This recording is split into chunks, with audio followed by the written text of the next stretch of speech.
Olá, bom dia.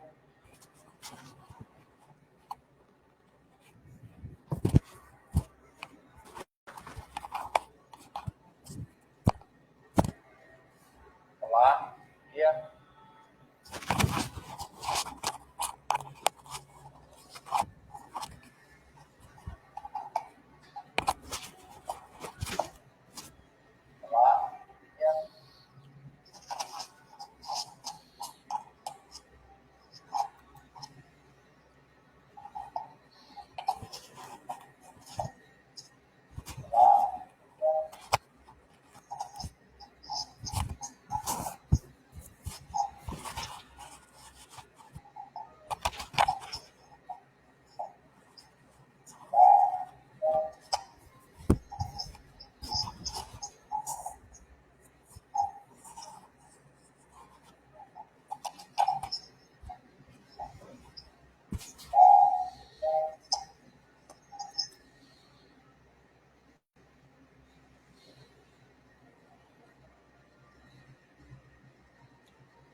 Olá, bom dia, ou boa tarde, ou boa noite, né? Não sei, depende do horário que você vai assistir meu vídeo. Eu sou Alex, aqui amigo de vocês. Mais uma vez aqui para compartilhar um conteúdo com vocês a respeito da palavra do nosso Deus Criador dos céus e da terra, o grande Deus que nos criou e nos fez, e assim tem sido uma bênção nas nossas vidas. E assim nós temos sido abençoados com a bênção que Deus tem derramado. A igreja, que é o povo de Deus, ela está passando nos últimos dias por uma luta, por uma dificuldade muito grande, que eu tenho visto que a igreja de Deus tem sido atacada de dentro para fora, porque o inimigo de Cristo, que está lá nas cartas de João, tem adentrado para dentro da igreja, tem adentrado para dentro da teologia e tem criado narrativas, interpretações, hermenêuticas, interpretações erradas, ensinamentos errados a respeito do propósito e da vontade de Deus em Cristo Jesus. Eu percebo que nos 4 evangelhos e nas cartas, e nos Atos dos Apóstolos, e nas cartas paulinas, e nas cartas de Tiago, Judas, Pedro e Paulo, existe um evangelho, existe uma forma de ensinar, existe uma maneira de doutrinar, o qual, infelizmente, já se perdeu pós uns 200, 300 anos pós-reforma protestante. Isso foi perdido. A forma da doutrina, a forma da disciplina, a forma da leitura da Bíblia, a forma de ensinar a Bíblia, de se interpretar a Bíblia e de se entender o que está escrito no texto. Ao longo do tempo, o inimigo foi minando por dentro, colocando os seus agentes para poder mudar o entendimento e a forma de como é lido e de como é entendido o que está escrito. Então, o óculos da reforma, que era o óculos, que era a maneira de ler e de fazer a hermenêutica e de fazer o entendimento, aquele óculos, ele foi retirado pelo óculos da reforma, né? E foi trocado por um outro óculos, que é o quê? Que é o óculos do liberalismo, que é o óculos do progressismo, do workismo, né? Foi trocado pelo óculos, né? A lente qual se lê a palavra de Deus, né? Pelo iluminismo, né? iluminismo que veio lá aquele país lá, né? Começado com a letra F, R, A, C cedilha A, né? Foi trocado pelo iluminismo a partir lá da revolução né? Do F, R, A, C cedilha A, foi trocado por esse tipo de interpretação e de iluminismo, e também foi adentrando cada vez mais pastores, líderes, mestres, anciões, e muitas escolas, muitas universidades que começam bem nos Estados Unidos e que depois vão acabar sendo invadidas pelo iluminismo, pelo cientifismo, e vão trocar e deturpar a verdadeira palavra de Deus, o verdadeiro evangelho de Cristo. E não é muito diferente no Brasil. Então, hoje nós temos igrejas que são muito fortes em multidões e multidões de gente, mas no entendimento da palavra, na firmeza do evangelho, são multidões e multidões de pessoas fracas, frágeis, que assim que o inimigo de Cristo se levantar na terra, essas pessoas simplesmente serão facilmente enredadas, enganadas pelo inimigo. Porque o inimigo de Cristo está aí, com as suas ferramentas, com as suas filosofias, com as suas maneiras de colocar um óculos. Hoje, dentro das igrejas, para alguém ser líder, para alguém ser um pastor, ele tem que primeiro ir na ótica da teologia, da filosofia teológica, né? Eu vou criar esse nome aqui, da filosofia teológica, que é o quê? A filosofia de vida, né? A interpretação através de filósofos do mundo, através da filosofia do mundo, misturando filosofias, né, da antiga Grécia, né, platônica e tudo mais, e tantos outros filósofos modernos e intérpretes da Bíblia moderna, nos tempos modernos, após a Revolução dos Franceses, né, criaram óculos dentro das universidades para colocar na cara dos pastores e líderes, para que a Bíblia saia com uma interpretação de acordo com aquilo que eles querem, e não de fato de acordo com aquilo que a Bíblia realmente é. E muitos textos dentro da Bíblia é pouco ensinado, pouco falado. Existe uma doutrina que ela é fundamental na vida do cristão para que ele entenda completamente essa doutrina, esse estilo de vida e filosofia bíblica, né? Um estilo de vida filosófico de viver segundo aquilo que Cristo colocou em cada um de nós para que vivamos, para que a igreja cresça, não só em número, mas em qualidade. Porque hoje nós temos uma superorganização, um organismo bem organizado, mas um organismo morto, o qual não tem vida, por quê? Porque não tem a palavra verdadeira. Se lê e se fala tudo em volta, mas aquilo que é o principal não é falado e não é ensinado.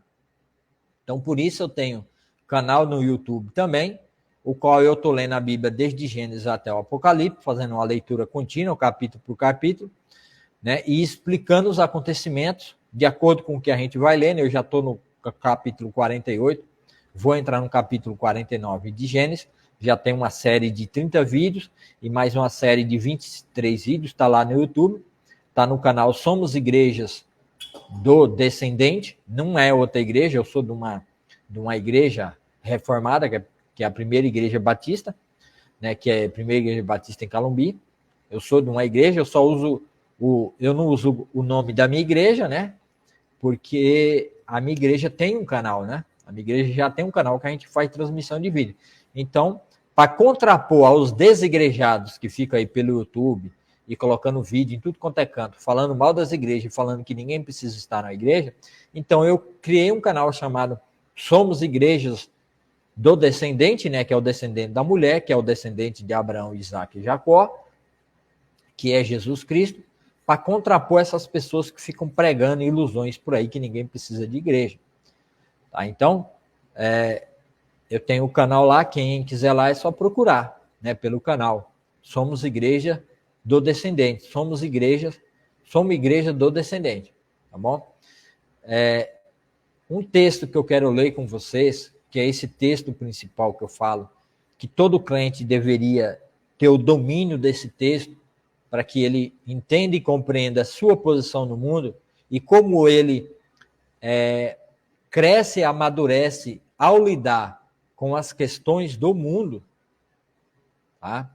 Porque esse entendimento e essa libertação que traz esse ensinamento que está lá na...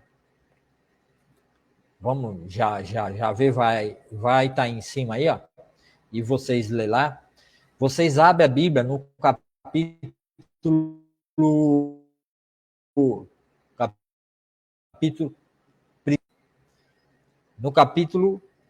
4. Primeira carta de João, capítulo 4. Tem o Evangelho de João, aí passa João, aí depois vem Atos, depois de Atos dos Apóstolos vem, acho que é Romanos, depois 1 Coríntios, 2 Coríntios, e assim vem as demais cartas da Bíblia, até chegar na carta de João, que é depois, que é ali já perto de Judas, nas últimas cartas. Tá? Então, no Evangelho de João, capítulo 4, eu vou começar no versículo 1, e depois eu vou mostrar o cerne daquilo que deveria ser o principal objetivo dentro da igreja, deveria ser esse. E não ficar discutindo e debatendo muitas filosofias e muitos pensamentos, e genealogias, e histórias escabrosas, que distorce aquilo que realmente, dentro da igreja, deveria ser o primordial de ensinamento, de leitura, para que os irmãos cresçam, porque crescer nisso, se perguntar assim, qual o ponto principal que o cristão deve crescer? O alvo primário que ele deve ter é esse capítulo. Esse capítulo aqui, ó, deve ser o alvo primário que ele tem que ter totalmente controle e domínio, e esses ensinamentos aqui, que vem da parte de Deus, todo homem cristão deve estar vivendo e praticando e fazendo isso. Porque ao viver dessa forma, muito dos lixos o qual você é enredado, muita das filosofias, muita das conversas, muita das, como é que fala, das narrativas que te prende, que eles usam essas narrativas para te prender, para tomar dinheiro de você. Se o cristão de verdade tiver o domínio disso aqui, ele vai ficar livre de todas essas amarras. E ele vai entender a verdadeira liberdade que ele tem. Que ele é livre. Tá? Ele não pode ficar preso nas amarras das narrativas inventadas por esses falsos mestres, esses falsos líderes, e esses falsos pastores. Então vamos ver aqui. Ele já começa tratando, porque aqui essa primeira carta de João a esses irmãos é exatamente tratando de falsos líderes, falsa devoção, falsa igreja, um falso evangelho e falsas pessoas que estão pegando filosofia do mundo, estão pegando entendimento de filosofia de gregos e colocando dentro da igreja. E João está combatendo isso dentro da igreja. Então, por isso ele vai dizer assim, amados, não acreditem em todo espírito. Quer dizer, não acreditem em todo aquele, né, que vem falar com você dizendo que vem, né, em nome, né, que vem com espírito de conhecimento e sabedoria.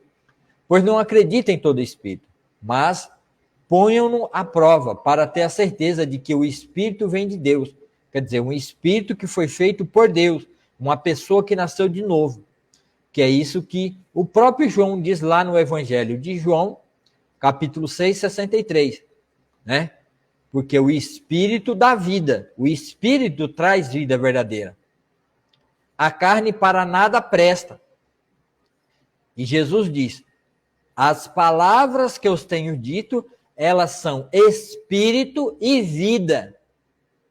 Tá? E João já está identificando, e por isso que ele mandou essa carta, e por isso que ele está escrevendo, porque existem falsos espíritos em falsas pessoas que não são verdadeiros, não são espírito que nasceu de Deus de verdade.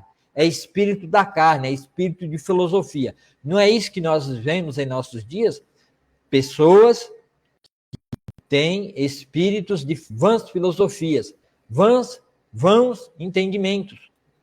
Então, por isso que João já está tratando essa primeira carta. Cuidado com espíritos que vêm até você. Teste-o e ponha à prova para ver se esses são de fato. Mas põe-nos à prova para ter certeza de que o Espírito vem de Deus. Pois há muitos falsos profetas no mundo. Já havia naquela época e também hoje há muitos falsos profetas. Assim sabemos se eles têm o Espírito de Deus. Todo espírito que reconhece que Jesus Cristo veio em corpo humano é de Deus. Mas a todo espírito que não reconhece a verdade a respeito de Jesus, não é de Deus.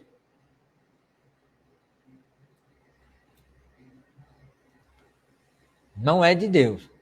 Esse é o espírito do anticristo, né? Aquele que é contra Cristo, né? Não é de Deus. Esse é o espírito do anticristo, sobre o qual vocês ouviram que viria ao mundo. E, de fato, já está aqui. Já na época de João, né, já tinha o espírito do anticristo. Aí ele fala, filhinhos, vocês pertencem à verdade e já venceram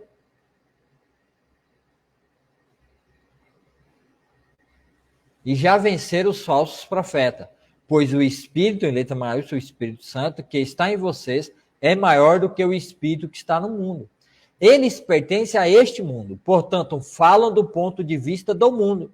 Tá vendo? A filosofia do mundo dentro da palavra de Deus. Aí, filosofias, eu também quero dizer com forma de lidar com o pecado, com o erro e com as dificuldades do homem, e daí eu incluo também, que entrou para dentro da igreja, aquele tipo de tratamento que vem através de psicologia. A psicologia humana foi colocada junto com a palavra de Deus, sendo ensinado por esses homens que a palavra de Deus precisa ser completada pela psicologia, que é conhecimento meramente humano. E o mundo os ouve, tá vendo? E o mundo vai ouvir eles, porque a psicologia humana é tratamento lá no mundo, e entrou para dentro da igreja, onde o verdadeiro tratamento, somente com a palavra de Deus, para os filhos de Deus, somente pela palavra, deveria haver o verdadeiro tratamento. Agora introduziram filosofia humana, introduziram psicologia humana. E isso está errado. Por que está errado? Porque são filosofia humana, é estilo humano de viver, é conhecimento meramente humano.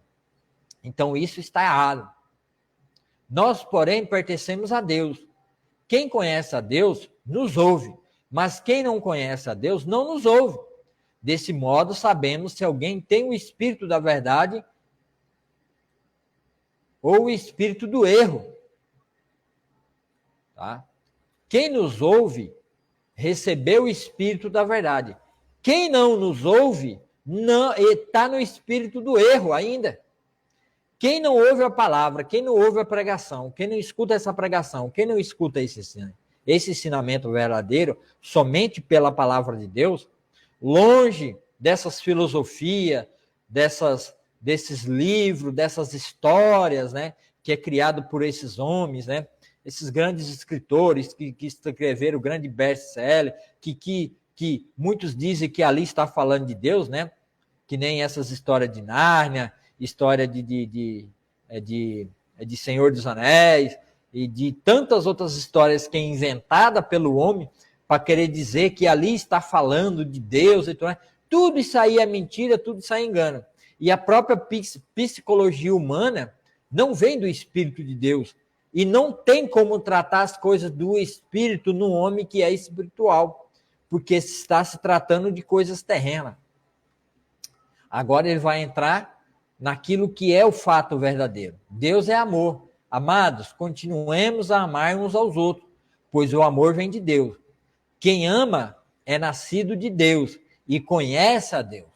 Quem não ama não conhece a Deus, porque Deus é amor. Tá vendo?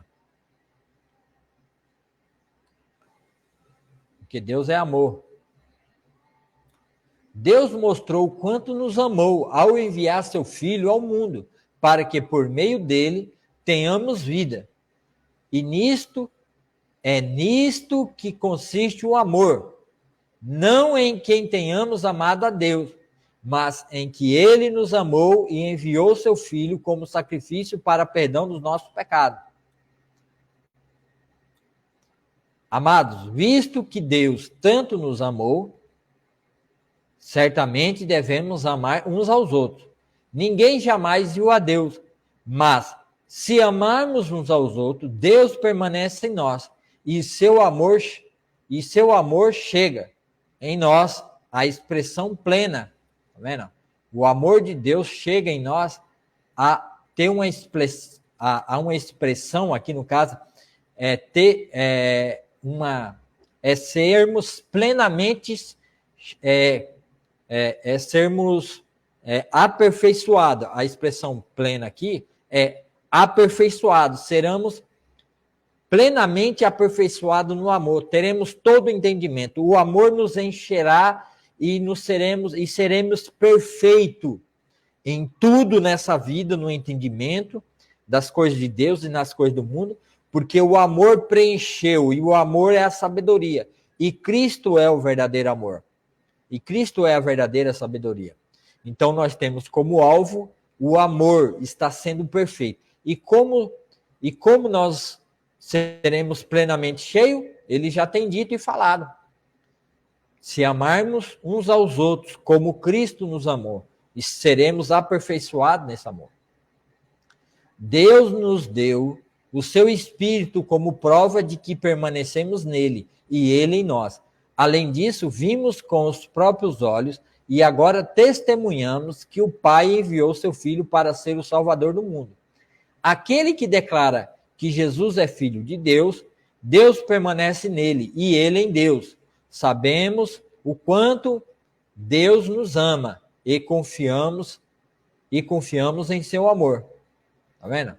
Então, por isso, por ele ter mandado Jesus Cristo e ter derramado, primeiro, ele derramou do seu Espírito e mandou do Filho. Ele mandou primeiro o Filho, depois derramou do seu Espírito no nosso coração para confirmar que Jesus é o Filho de Deus verdadeiro. E por isso nós sabemos o quanto Deus nos ama e confiamos em seu amor. É plena confiança, ter o amor perfeito a Deus, amar a Deus acima de todas as coisas, que nem diz o primeiro mandamento, né? Amar a Deus sobre todas as coisas, né? De todo o seu coração, de toda a sua alma, e de todo o seu intelecto, de todo o seu entendimento.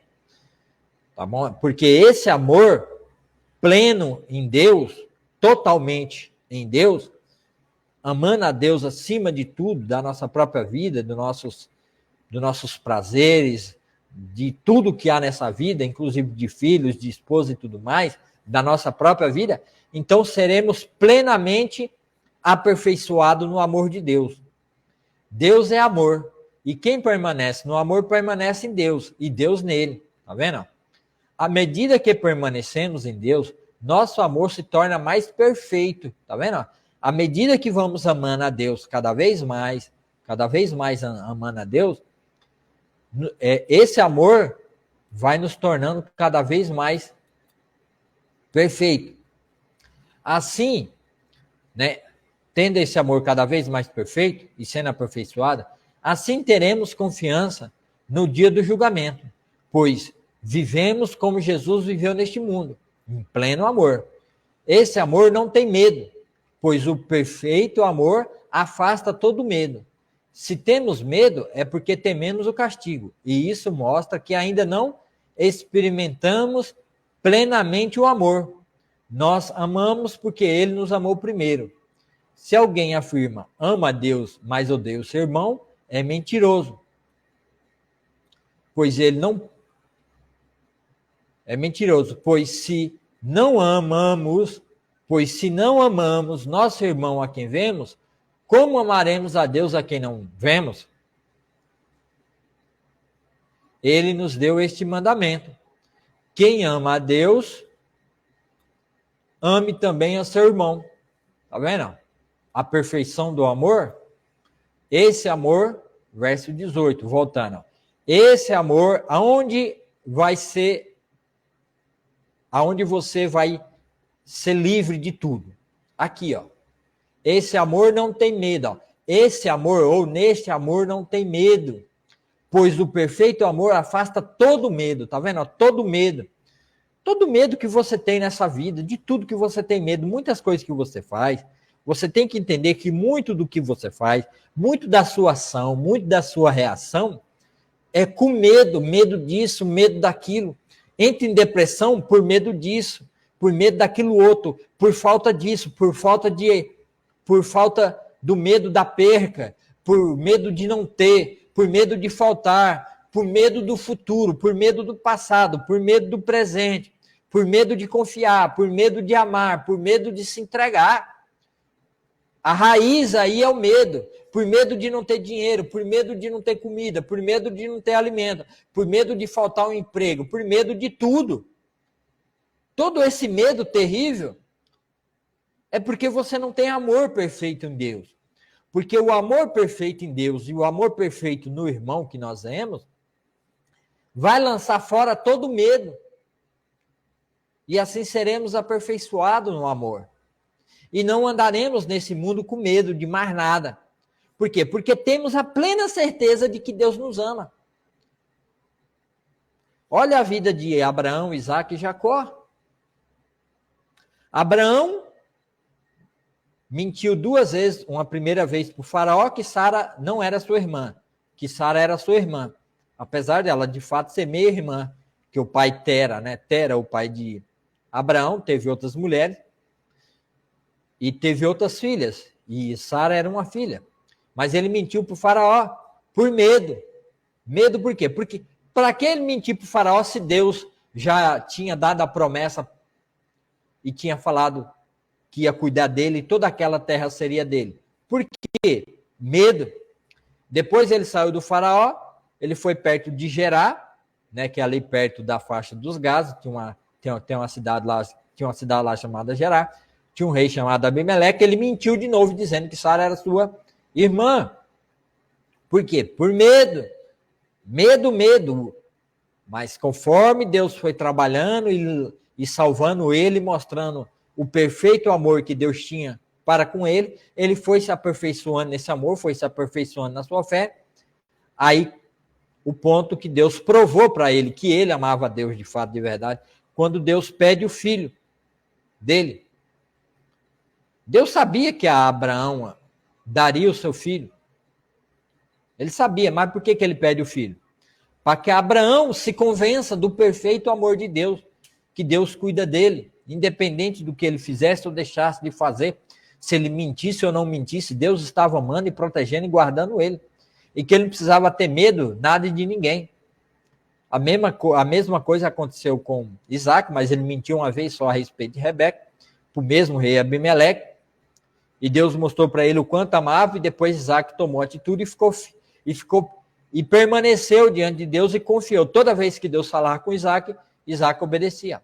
Depois veio Jacó. Jacó também passou por grandes lutas, problemas na vida, até ele entender e perceber que Deus também amava completamente ele. Depois vem José, e José já nasce com plena confiança no amor de Deus, e Deus usa a vida de José para livrar o povo. Então, quer dizer, o amor perfeito lança fora todo medo. O medo de qualquer coisa nessa vida é lançado fora quando você ama a Deus de fato e de verdade em seu coração. E esse amor é demonstrado quando você ama o seu irmão. Então, quando nós amamos os nossos irmãos, quando nós temos um amor aperfeiçoado, então é lançado fora todo medo. Se eu não tenho medo, se eu tenho uma plena confiança em Deus, no amor de Deus, e eu amo a Deus a tal ponto que a minha confiança, o meu amor nele se tornou o amor perfeito, eu não preciso mentir, eu não preciso enganar, eu não preciso falcatruar, eu não preciso estar na jogatina, eu não preciso estar na bebida, eu não preciso estar no escândalo, eu não preciso estar traindo, eu não preciso estar fumando, eu não preciso estar bebendo, eu não preciso estar fazendo nada de errado. Eu só preciso estar na igreja de Cristo, é no corpo de Cristo. Por quê? Porque o pleno amor de Deus jogou tudo para fora. E minha vida agora está limpa diante de Deus, e o meu amor a Deus e ao irmão vai me aperfeiçoando cada vez mais na vida, para que eu tenha uma vida plena e uma vida em abundância em Deus. Vocês estão entendendo o segredo da vida? O segredo da vida é o pleno amor em Deus, porque Deus nos amou primeiro, sem nós nem termos amado Ele. Ele nos amou desde a fundação do mundo, e todo cristão verdadeiro e todo crente verdadeiro já teve o seu problema resolvido com Deus antes da fundação do mundo. Cristo, o Cordeiro de Deus que foi morto para salvar todos aqueles que estavam escritos no livro da vida do Cordeiro. Leia Apocalipse 13:8, que você vai ver lá. O Cordeiro, antes que nós morrêssemos, antes que a morte fizesse parte da vida de Adão e Eva, porque Adão morreu com 960 e poucos anos, Cristo já tinha morrido como Cordeiro.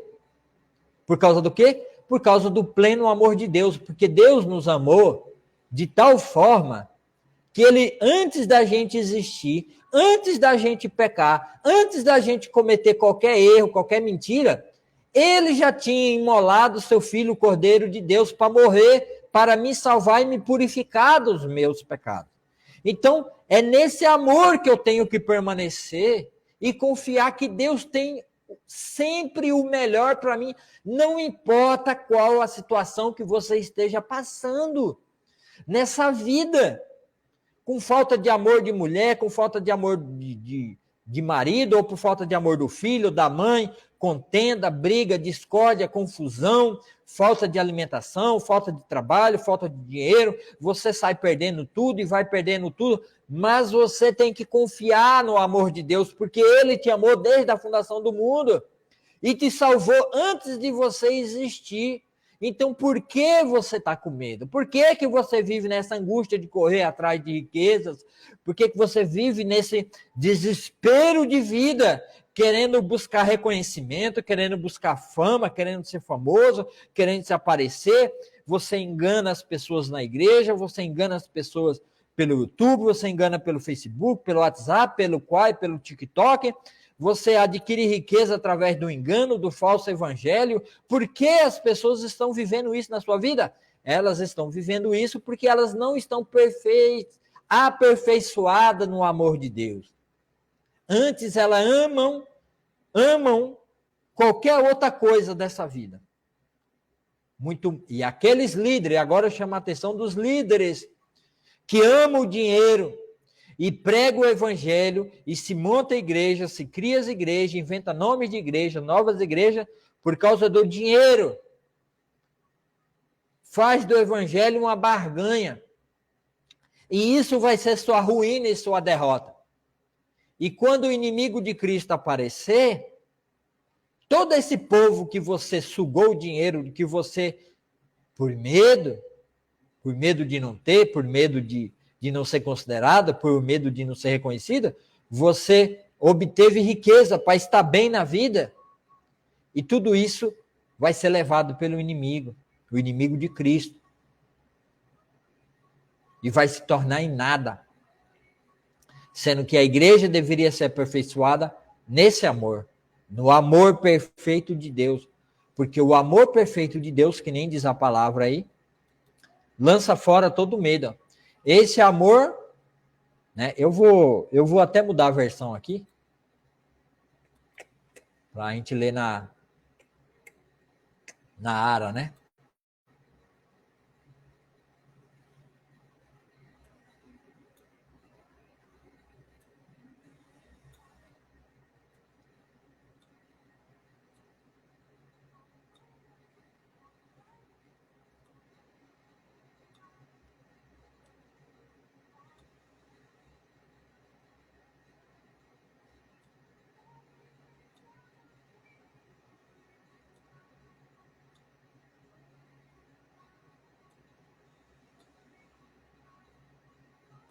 Aqui, ó.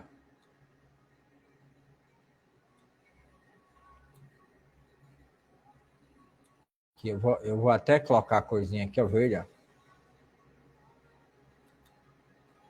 Deixa eu tirar aqui de baixo, deixar só isso. No amor não existe medo. Antes, o perfeito amor lança fora o medo. Ora, o medo produz tormento. Logo, aquele que teme não é aperfeiçoado no amor.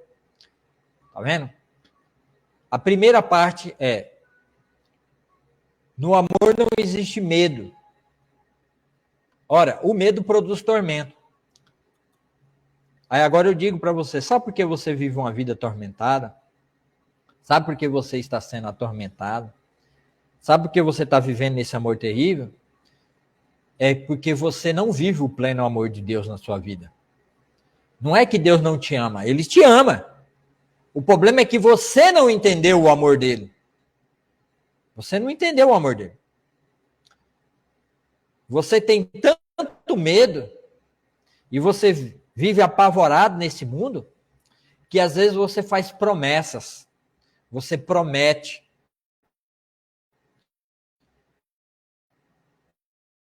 Você tem medo da morte, você tem medo da doença, você tem medo da pobreza, você tem medo da miséria, você tem medo de perder. Aí você fica fazendo promessa. Ó, se o Senhor me ajudar nisso, eu vou te dar isso, ou vou te dar aquilo. Ou vou dar algo na igreja, ou vou dar o dízimo, ou vou dar oferta, ou vou dar a cesta básica, ou vou dar dinheiro para os pobres, ou vou dar cesta básica, ou vou dar qualquer outra coisa. Se o Senhor me ajudar, se o Senhor fizer por mim. Isso aí, esse negócio, se o Senhor fizer, é porque você está longe do amor de Deus. E você não compreendeu o amor dele. Ele já provou o amor dele quando ele te escolheu antes da fundação do mundo. Você não precisa ter medo. Você não precisa achar que Deus não vai te abençoar. E você tem tanto medo porque você fica na sua ação querendo trocar bênçãos de Deus por dízimo, por oferta, que é isso que é ensinado dentro da igreja, e isso é um erro terrível, porque isso, quando se vai falar de dízimo e oferta, e ler os versículos, principalmente, né, Malaquias 3,10, colocando medo e pavor em cima das pessoas, aquilo dali é para pessoas que não amam a Deus, é para pessoas que estão no erro e no pecado, é para pessoas que não entenderam o perfeito amor de Deus. Porque o amor de Deus, Deus não ama porque você dá coisas, Deus não ama porque você troca favores com Ele. Não é por isso que Ele ama. Então, quando nós falamos, quando nós dizemos que vamos dar algo a Deus, para Deus nos abençoar, para Deus nos amar, nós estamos dizendo para Deus que o amor dele não é perfeito em relação a nós. E isso é pecado. Isso é falta de fé. Isso significa que você está em tormento, que é a segunda parte do versículo.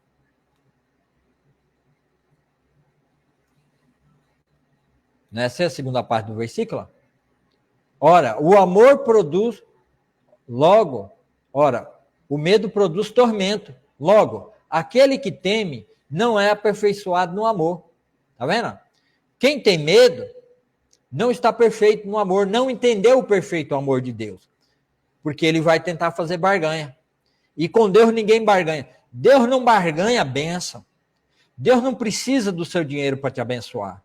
Ele não precisa do seu dízimo, ele não precisa da sua oferta. Porque a maior bênção, a única bênção que ele podia ter feito por você, ele já fez. Que foi entregar o filho dele por você, no seu lugar, para que você fosse aperfeiçoado no amor dele. Então pare de viver uma vida atormentada, querendo trocar as bênçãos de Deus por coisas, achando que porque você vai dar isso, que você vai dar aquilo, porque você ainda não está aperfeiçoado no amor de Deus, você não entendeu e não vive o perfeito amor de Deus, então você começa a barganhar com Deus, querendo dizer assim, dizendo nas suas ações que Deus não tem um amor pleno por você. Ele só vai te amar plenamente se você der algo a ele. Quando ele já mostrou que lá na cruz, ele te amou sem esperar nada em troca de você. Porque se ele fosse esperar alguma coisa boa de você, ele já tinha pegado eu e você e já tinha mandado para o inferno, porque não há nenhuma possibilidade de darmos nada de bom a Deus para que ele nos ame, para que ele nos abençoe, para que ele nos guarde e nos proteja. Não tem nada de bom. Não existe uma unha, nada. Da ponta do dedão do seu pé até no último fio de cabelo, não existe nada de bom em você. Para que Deus te ame. Como ele te amou, sem esperar nada em troca. Então você vive uma vida atormentada, busca de riqueza, busca de prosperidade, principalmente nos dias de hoje, os falsos profetas. Os falsos profetas enriquecem empurrando medo. Exatamente. Colocando medo em você. Olha, se você não der o dízimo, se você não passar do Vale do Sal, se você passar no arco não sei do que, se você não trouxer os R$300 que representam os 300 vitoriosos de Gideão, e 300 disso, e 100 daquilo, e 100 daquilo, se você não der 1.000, se você não der 500, se você não der 300, se você não der 100, Deus não vai te abençoar, você não vai prosperar. Tudo mentira. Tudo mentira, tudo falso evangelho, tudo isso atrás de lucro e colocando medo. Sabe por que você tem medo? Porque você ainda não teve um encontro verdadeiro com Cristo e não entendeu o amor verdadeiro de Deus por você. E aí você vai na igreja porque você tem medo, você quer ter um encontro com Deus verdadeiro, você quer aliviar a sua carga, você quer tirar esse medo, só que chega lá, você encontra um falso profeta, um falso pastor, um falso líder, que vai empurrar medo em você, em vez dele pregar essa palavra de João, para que você entenda o amor perfeito de Deus e fique livre de todo medo, não. Ele vai pegar outros textos fora de contexto, empurrar medo no seu coração e vai dizer para você que Deus é um Deus que só vai te abençoar e só vai te ajudar se você pagar. E é pagar não é para Deus, é pagar para Ele. E Ele vai enriquecer às suas custas.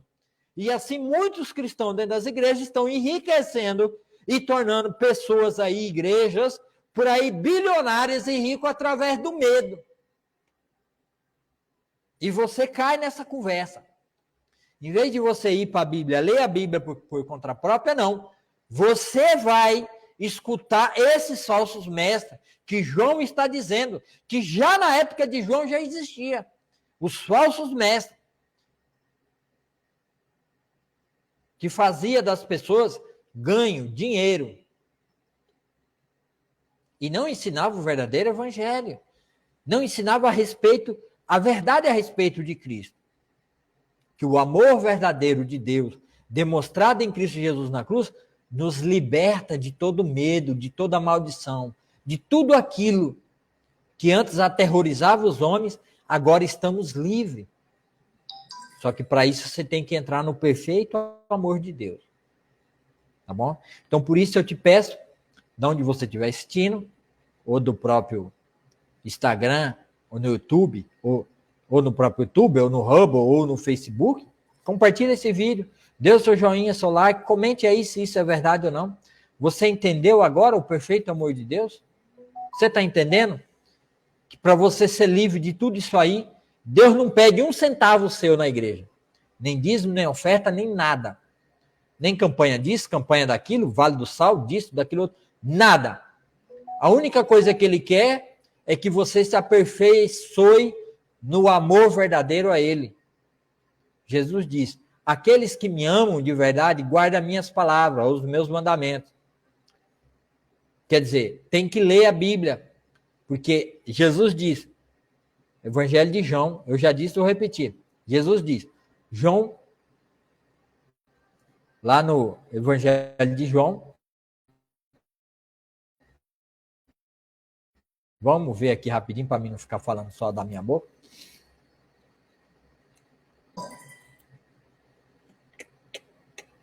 Seis, 63.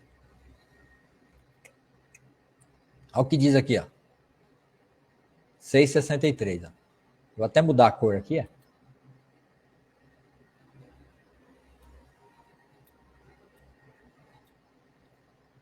O Espírito é o que vivifica. O Espírito é o que vivifica. É o que precisa ser vivificado. O Espírito, é aquele mesmo Espírito que João está dizendo lá. Né? O Espírito, tem que saber de quem é o Espírito. Se é de Deus, se é de um filho de Deus, verdadeiro, ou se é do inimigo de Cristo. A carne para nada se aproveita. Quer dizer, todo conhecimento, filosofia humana, psicologia humana, psicólogo, tudo isso aí para nada. Para o cristão verdadeiro, nada disso aí serve. As palavras que eu vos tenho dito, elas são espírito, é o que dá vida ao espírito. Ela é o espírito, é ela que produz o espírito dentro de nós, e são vida. É as palavras.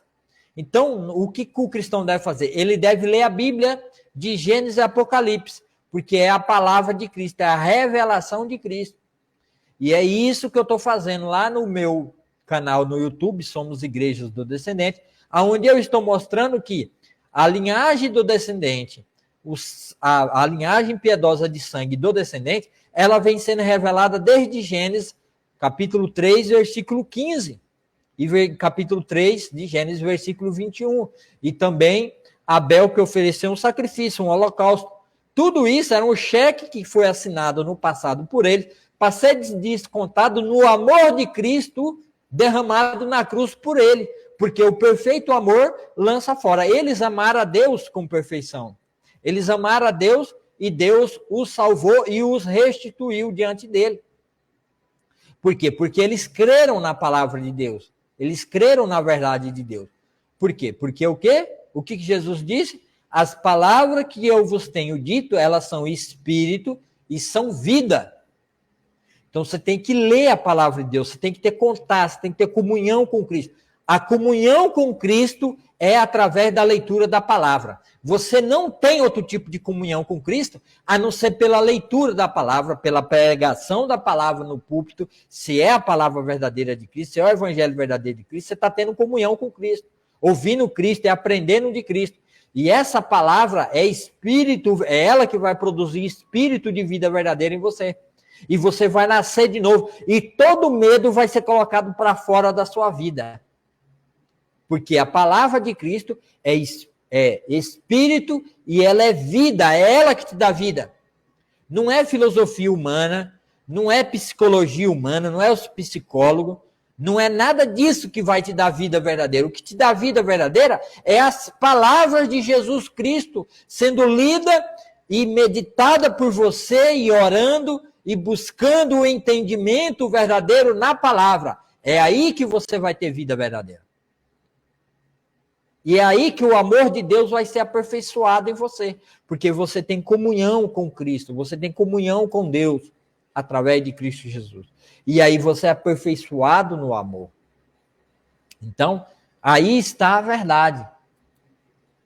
Então, se você gostou, se você entendeu, continue a praticar e viver essas coisas. Rejeite o mundo e rejeite tudo que o mundo tem trazido para você. Jogue tudo isso no lixo. Nada disso serve para a tua vida. O que serve é a palavra de Jesus Cristo. Confie nele, leia os 4 evangelhos, o Atos dos Apóstolos e todas as outras cartas, e o Apocalipse. E também venha lendo de Gênesis até Apocalipse. E aí você será aperfeiçoado numa comunhão com Cristo. E o amor verdadeiro de Deus em você vai lançar fora todo o medo. E tudo que não presta na sua vida será retirado para fora da sua vida. Então, por isso, agradeço desde já você que ficou até aí, você que assistiu até aí, até agora. Deus te abençoe, tenha uma ótima semana, você tenha uma ótima terça-feira e até um próximo vídeo, se assim Deus permitir e quiser. Deus te abençoe nessa terça-feira, Deus te abençoe essa semana toda. Muito obrigado. Compartilhe esse vídeo com mais pessoas nos seus grupos e amigos aí, para que eles entendam a verdade a respeito do amor verdadeiro. Jesus te ama, Deus te ama, Ele te amou antes que você viesse à existência, Ele já te amava. Entrega a sua vida a Ele, confie nele, arranque tudo isso que prende, todas essas idolatrias e feitiçaria que está pendurado no seu pescoço. Pega isso e jogue fora em nome de Jesus, entregue sua vida a Jesus. Muito obrigado, Deus te abençoe e Ele já está te abençoando através dessa palavra.